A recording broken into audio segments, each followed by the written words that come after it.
Hello Internet! I'm Apples the Hero and welcome to the Smite patch notes 4.8. I am a day late in uploading this, but whatever. I was never actually going to do this in the first place, but I changed my mind, so I'm doing it now. Just a quick look at everything, but I'll care more about the mechanical changes, because I always miss those, and then I get fucked over by whatever change it was. Like, a god got buffed that I didn't realise, or one of my mains got nerfed, and I really need to take these patch notes more often because they're kind of important. Anyway, let's start with the skins.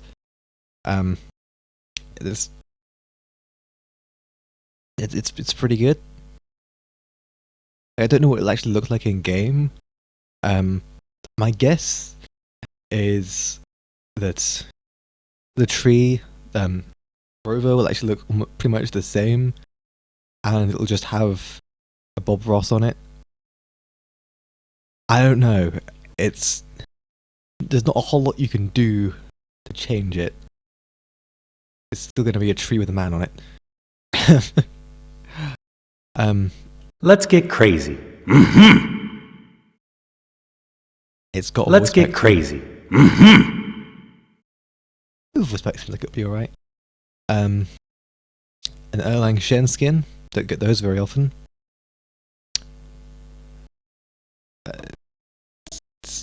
It's For Queen and Country! What's that weird modulation on it? For Queen and Country! There's a lot of reverb on it for some reason. I don't understand. This looks kind of similar to one of the skins, I suppose, for the whatever it's called. I can't remember. One of the community skins that was suggested for Sol. Huh. It looks pretty cool actually. I want to see what it's like in game. That's like my response to all of these. You can't tell much from these cards. Sometimes like the skins with the most awesome cards just have a shitty skin. Where I am from, no one can hear you scream. Yes, another shitty modulator on the voice pack. I'm noticing a bit of a theme here, Iris. Another Thoth skin. How many Thoths is going to make in the same time? Their death has been foretold. Looks like this is actually a pretty good job with that, actually. Again, I want to see what it's like in game. Don't really need to go over these much. This is basically just a recolor, and this is one of the pro team skins. Oh god.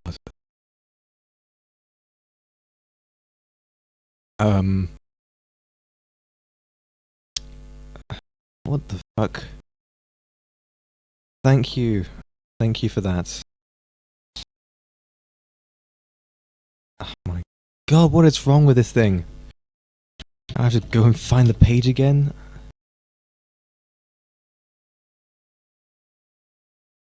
Bloody hell, what is wrong with this thing? Let's try that again. Okay. Where was I? Kusambo Dancer mode. I have a feeling it's just going to be the dance he does on the victory screen. Which is cancer. It's a decent avatar, I guess. Not really much to say about those things. As Ganesh, these are like the easiest achievements ever. You could get both of them in your first game playing Ganesh. Like, I played Ganesh in a Joust game, and I'm pretty sure I got both of these in the first 5 minutes. I mean, this one's a little bit more difficult, because it involves you accidentally getting a last hit and then bestowing it anyway, but he does quite a bit of damage, so it's not that hard to do once you get into mid to late game. Oh. It's a Bob Ross event. I wonder how much that's going to cost. Fix initial where it make Isis wings of his... That's random. Oh my god, that is a wall of text. Jeez. Snowballing. Apparently the issue is snowballing, and being at level 1 and 2 is the most annoying part of the game. You could always just like make everyone start at level 3 in Conquest. I don't know. This change will not Oh! Damn, that's a fundamental change. Let's look at this then. So, the late push starters has a key advantage of being able to take the small minions from purple and red. It's because the push to hit level 2 first, and take away the ability for the push side similarly. Yeah. So the first dual lane push gets the pushes to level 2 and keeps the people who aren't pushing to level 1, being a real hindrance on their clear and stuff.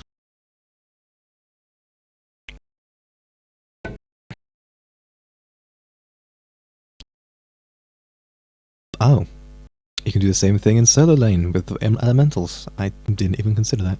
But like, the only goal I play in solo lane is Kumbhakana, and until you get to like level 4 and you've got Pen Boots, you can't really clear anything. You can't even clear wave. His one's good, but it's not that good until you got some pen and a couple of levels in it. And then you can start clearing wave. Once you can clear wave with it, it's really good. Does a lot of damage too. Gods as well. The Gold Fury is relatively easy to kill early on. Yeah, Gold Fury is a very early game objective. Huh.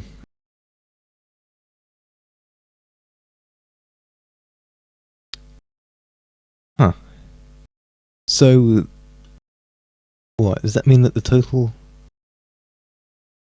So it's also reduced the total XP required to get to level 3, but not the total to get to level 4. So it still takes just as long to get to level 4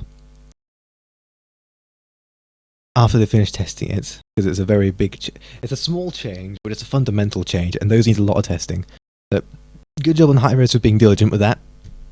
They'll probably just roll that out anyway and not give a shit. Yeah, should be good. So getting to level 1, getting from level 1 to level 2 is faster. Then getting to level 3 from level 1 is faster, but not from level 2 to level 3. It's kind of... You just read the numbers. The numbers tell everything. So Gold Fury has 300 more health. That's not a massive difference. You can still get an ADC with Lifesteal to solo it. Then you can have like the entire rest of the team defending it, zoning off the team. So they're making it worth more in the late game now. That's good. The biggest criticism of the Smite Conquest map is probably that the Gold Fury is basically useless late game. Partly because it doesn't give a massive amount of gold compared to what you get from just team fighting, and because the Fire Giant is a much bigger thing, but also because when you get to late game, everyone's build to finish. You don't need gold that much, so you don't really gain much from winning the objective. You're just putting your team at risk for no reason. That's what really needs to happen. There needs to be more stuff to build into. Very late game. Which is what the rituals were supposed to be, but people were just getting them early and they were really broken. So they got rid of those. It'd be nice to see something that you can build in late game other than just damage pots and defense pots and things. Because there's not really much fun in that, really. It just makes the late game stressful. Because I mean, if the enemy team has 3k pots, it's stressful for your team because you know that you can get killed very quickly, like even faster than you'd be able to kill normally, and you can get killed very quickly in Smite.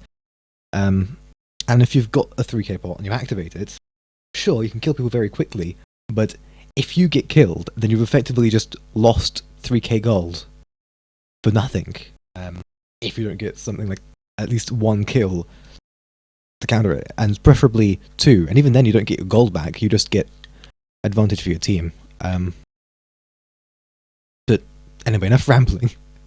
I really do wish there were some more interesting things to do build-wise in the very late game. I know that Smite's not supposed to last that long, it's not freaking League of Legends. I mean, If you're playing League of Legends, you're unlikely to ever finish your build.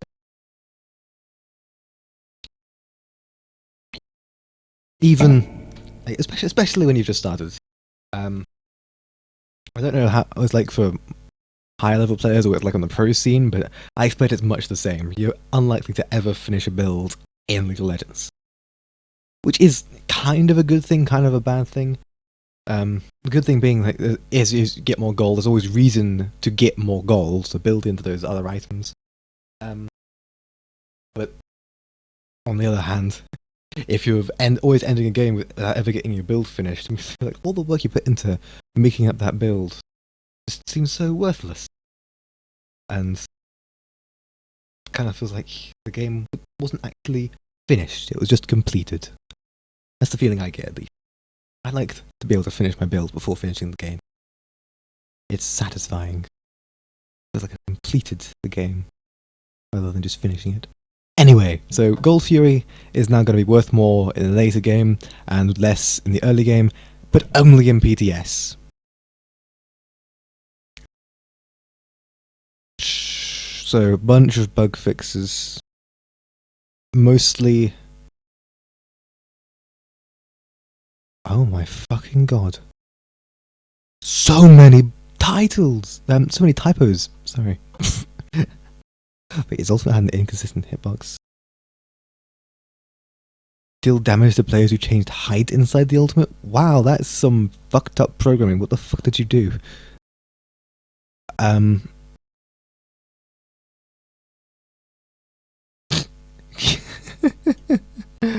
my god. 5 seconds at all ranks. So you didn't correct the description of that. Nice one, high res.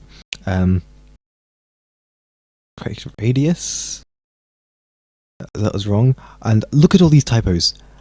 All these things, they had wrong stats. But instead of writing stats, they have starters. There was a wrong starters on Bastet's cat call. There was the wrong starters for the Nene Kappa. There was the wrong sats for the Clay Soldiers. Oh my god. That wasn't wrong. It was better information about the stats. I'm assuming that's stuff like the health and defenses they get, as well as the damage they deal, because that's always been really vague with the pets. Anyway, Emperor's Armor. So they buffed Emperor's Armor. So now it's a bit more defensive. Like, it doesn't get a buff toward pushing really, aside from some extra protections. It's not a massive boost in protections. It's like enough to be worth picking up, because 30 protections isn't a loss. Not for a tank, at least. But increasing attack speed for times, it's always been an interesting item, but no one really built it except for trolling. As far as I saw, at least. Fatalis is going to be more expensive, but get more attack speed? What? Why?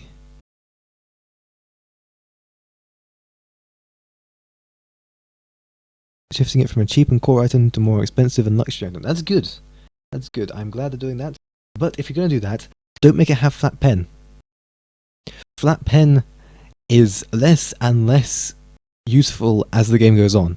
So putting a flat pen on a very expensive item makes the item worse than if it has some sort of percentage pen. Because base stats, especially on physical characters, it's not so bad on magical characters, because mages only ever have 30 magical protections, and the same thing applies to, I think, I don't know, I haven't checked. But like, on mages, 30 flat pen is kind of all you need, and the rest should be percentage pen. But it's not that easy to build flat pen on mages. It is on guardians, but not on mages. But on physical characters, 10 pen late game it's nothing, really. I mean, you get people having like 80 protections, 80 base physical protections late game. Yeah, it's not that. It's a fun item. It's a fun item for the person who's got it. This is the problem with Hasten Fatalis. It's not a fun item to fight against. And I know that's something a bit of a silly thing to say, but it's one of the reasons why I love Loki. I like fighting Loki. Fighting Loki is fun for me compared to other gods. Like, Loki is pretty bursty, but if he's not fed, he can't instantly kill you.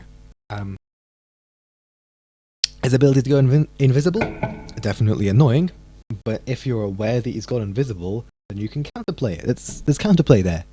But Hasten Fatalis is just... You can no longer run away from the person with this item. It's very difficult to hit a person with this item. That's not fun. At all. Being unable to run from them and unable to hit them easily is more difficult to hit. Especially if they have other movement speed. Or something like Medusa, where they can shoot side to side for free, basically. It's not a fun item to fight. I don't like this item in that respect. Like, it's always going to be a fun item to get, but it's just not fun to fight at all. If ADCs aren't already annoying enough, now not only do they do ridiculous damage with every auto, have ridiculous attack speed if they build correctly, but now you can't run away from them, and you can't hit them either. Again, where's the skill in ADCs? Just build Fatalis and just run at people. Anyway, Shogun's Kusari is getting a bit of a change. I guess it's kind of a buff. They've increased the aura from the attack speed from the aura from 15 to 25%. Good. 15% is like shit, basically. It's a notable difference if you're looking at the numbers, but it doesn't feel like a big difference. And especially, I mean, for pro players, it might be worth something, but for casual players, it's not really, because it doesn't feel like it's doing much. And casual players all about what it feels like. But overall, I think that's a bit of a buff. Does give a little bit less protections, but a considerable amount more attack speed, and it's a bit cheaper. Overall, buff.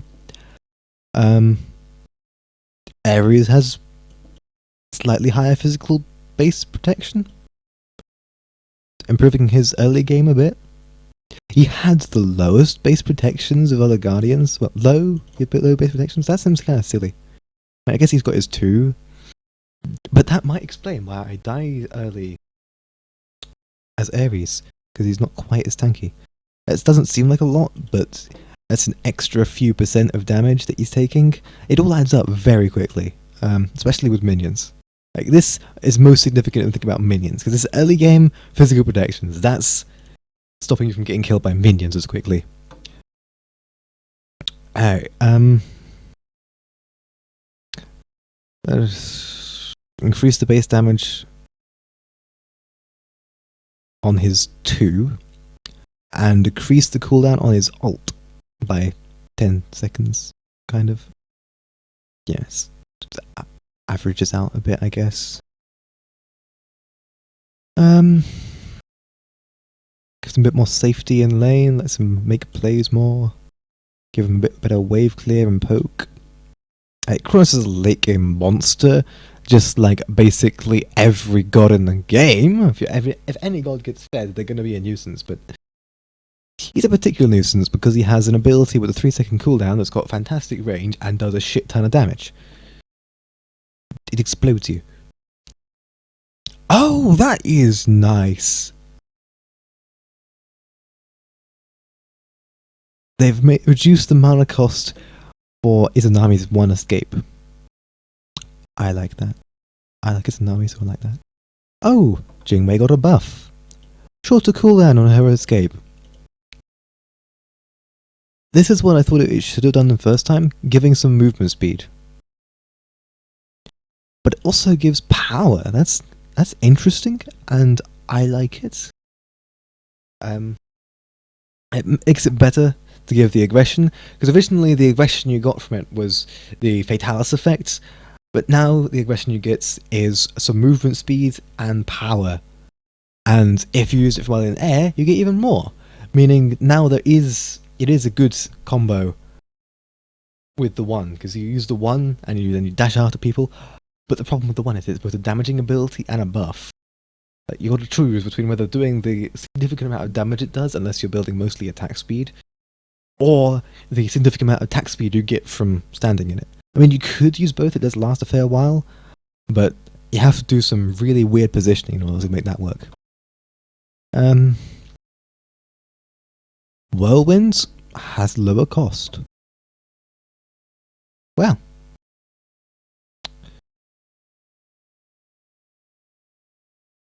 Okay.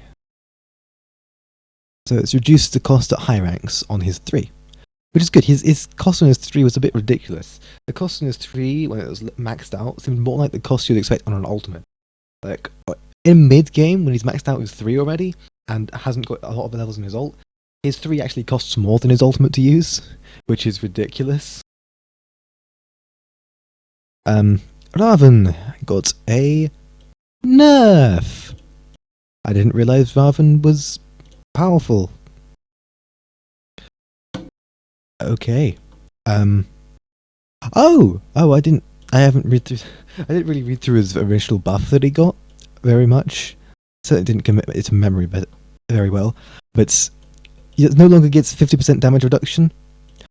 Damage reduction on a tanky character is a lot better than the protections, because a tanky character will already have a lot of protections, and because increased protections has diminishing returns, the higher protections, the less mitigation you gain from having more. Having damage reduction instead is crazy. Because the way it works, you have to get protections. The mitigation you get from protections is equal to 100 over 100 plus that protection. So it starts off outdoing 100% damage, and then if you get 100 protections, it does half damage. You get 300, if you get 200 protections, it does a third damage. 300 protections do it as a quarter. But you can see the pattern here. It's as much as the fraction might be going up linearly, the actual reduction in damage does not at all. So yeah, because of that diminishing returns, getting a 50% reduction is massive. I didn't realize that. So, that's his 3. So his 3 now does less damage early game. Interesting. I didn't realize it was doing a lot of damage. I guess I've gotten some quick kills early game from it. That's mostly because he still has short cooldowns in the early game and low mana costs, rather than just the damage. Right, so...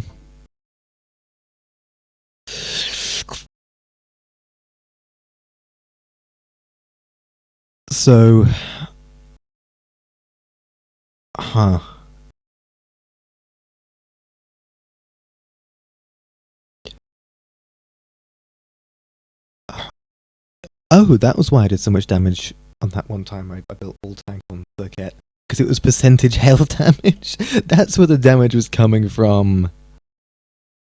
Okay, so they haven't really nerfed the damage from this so much as just rounded out the numbers.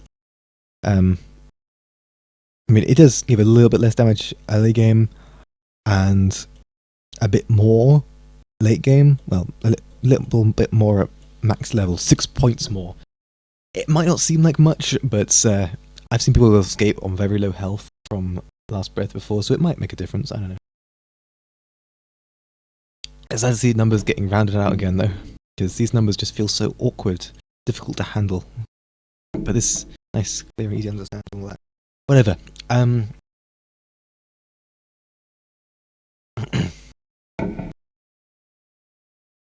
So yeah, as much as the way most assassins work is you'd normally want to try and get some auto cancels in, get some extra autos between your abilities. The kit's designed so you get all your abilities out first and then start autoing them, so that you get a massive proc from Catalyst, which is why Hydra's Lament isn't a fantastic item to get on her. I mean, the Hydra's Lament stacks do stack up, but you're wanting them to get a lot of burst in that initial hit, rather than burst between each hit of an ability. Yeah, someone like Susano can make fantastic use of Hydras because he can auto cancel between abilities really well and make use of every single proc of Hydras. But so you're going to end up with lots of stacks of Hydras and not being able to use them because you're running away again after poking, or you've already procced the Catalyst and killed someone. It's It's not that useful. The only useful thing you get from it is the MP5 and cooldown early on, which is always, gonna be good. Anyway, Sun Wukong has been buffed. He's had his leak game buffed, so increased scaling. That's his 1 and his 2, I think. So the slow and the big stick that he uses for wave clear. So that should be interesting. I want to try that out when it comes out. The movement speed from Terra's ult has been reduced from 30% to 20%. This seems like it should have already been a thing. 30% movement speed boost, like, nothing gives that. It's like 20%, maybe 25%, but there's very, very few things that give as much as 30%. So it was always a bit ridiculous, considering all the other stuff it did. Like, you get free abilities, you get reduced cooldown on your abilities, you get healed if you take some damage while its ult's active. So great. Well, no, it's great if your team plays off of it. If your team just sits around not engaging or anything after you proc it, then it's just been wasted, and the enemy team's probably going to win the fight now because you missed that chance to use your support's ult. So their support's just going to like blink in and use their ult and CC the entire OT of your team in the team fights. So yeah, there's that. But anyway, that's actually it. It's a fairly short patch notes. It's not like that Season 4 patch notes, where I think the 2 videos I made totaled up to like 4 hours or something. It was ridiculous. But yeah, some interesting changes here. A lot of bug fixes, which is great. They should be doing that more. Spend your time doing this, high-res, this and your balancers, instead of your fucking Rumble Racer. I guess the thing I'm most interested about is how the Hastened Fatalis affects how people build, because I don't want to see people building Hastened Fatalis a lot. First of all, it's not a great item. It doesn't give a lot of damage. The only thing you get from it is the ability to dodge more and the ability to stick to people better. And when you're looking at actual competitive play in things like team fights, which is basically all the competitive play is, it's just mostly team fights, you're actually hindering your team by building something like Fatalis, because you should be relying on things like your supports and your solo laner to do things like engage and make sure that the enemy team doesn't escape, and your assassin to catch up to them and kill them if they do escape. That's what their job is. It's not your job as an ADC to stick to someone that's trying to escape and kill them. You're making your assassin fall behind because they can't do their job properly, and you're reducing your DPS in a team fight. And in this as well, you're also wasting money because it's going to be expensive for the effect. So it's a bad item. Stop building it. You get shit DPS if you build Hastened Fatalis compared to building an actually good calculated build. Like, I only build Hastened Fatalis when I've got a retarded team, because if I've got a retarded team, then I do need to be able to stick to people. I do need to be able to juke, because my team isn't going to protect me from them, and my team isn't going to make sure that they don't get away. But if I've got a good team, Hastened Fatalis will just hinder me, because, well, being able to stick to people doesn't help if I still can't kill them because I haven't got enough damage. It also doesn't do anything about escapes, because it's faster than Fatalis if you do that, and then you run out of time for the Fatalis proc, and yeah. Wasted! What else was there? Yeah. Personally, I'd rather build damage than getting Fatalis. I mean, it's fun sometimes, but stop building Fatalis, guys. It's not good. I'm kind of interested to see how this does, if this affects Kronos, because people are saying that Kronos is strong again already before this patch notes. So yeah, I'm interested to see how that affects it. But what I'm most interested to see is probably this change to Sun Wukong, because I don't see Sun Wukong played that often, and I haven't really played him much. I think I played him like twice, completely just twice ever, And I would like to give him a try, but I don't have him unlocked, and it's a warrior. I'm shit with warriors, you know that already. There are some warriors I'm actually good with, like Bologna. I can do pretty well with Bologna. I was doing well with Raven, but that might just have been because he was broken. I don't know. But I would like to try some Wukong out with this change to his build. Aside from that, that's the patch notes. And with that, I will see you in the next video. Thanks for watching.